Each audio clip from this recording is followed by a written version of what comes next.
the shots and he sees the pressure and the presence I have in a fight.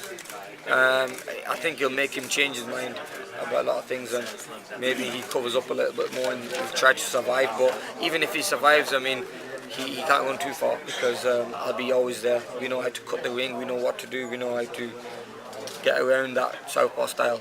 I was just watching the Judah Mayweather fight. He looked pretty damn good for a few rounds. Yeah. Is he just not that guy anymore? You don't know because, like I said, a lot of fighters who have fought him just recently have thought that, we can go in there and take Zab out and it's a good name to have under the belt, but then Zab's proved them all wrong.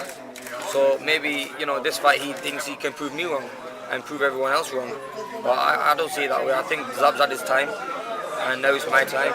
I'm going to go in there and I'm just going to have to take the throne he had and move on. I mean, I'm going to just go on and on because I know there's a big super fights out there for me. And people like Zab Judah I need to beat convincingly and get through to go to them big fights in the future. What do you think of Rios' performance? You know what, I just saw the highlights of it, but great win. It was very, very short. Knocked Obano out in 3 rounds and it looked really good. I mean, I've met him once, not a bad lad, but if I won at 135, I mean, I think it's a good weight for him.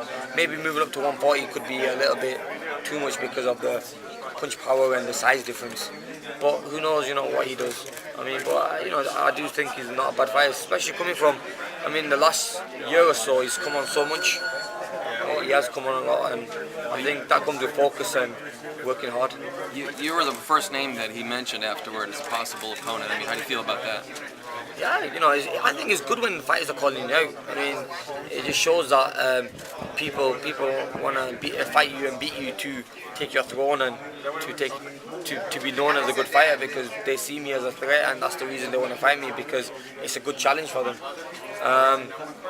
But I'm ready to fight anyone. I mean, as soon as I get Zab Judah out of the way, I mean, they can line up. I mean, I will fight anyone, and I think I proved it after the McCluskey fight by taking on Bradley, and he didn't want it, and then I went to Zab Judah. I think not many fighters would have done that. I think they would have just called it a day and gone home, and maybe waited till December for a fight. But I turned the page over, and Zab Judah was there. He was happy to take the fight, and I just took it.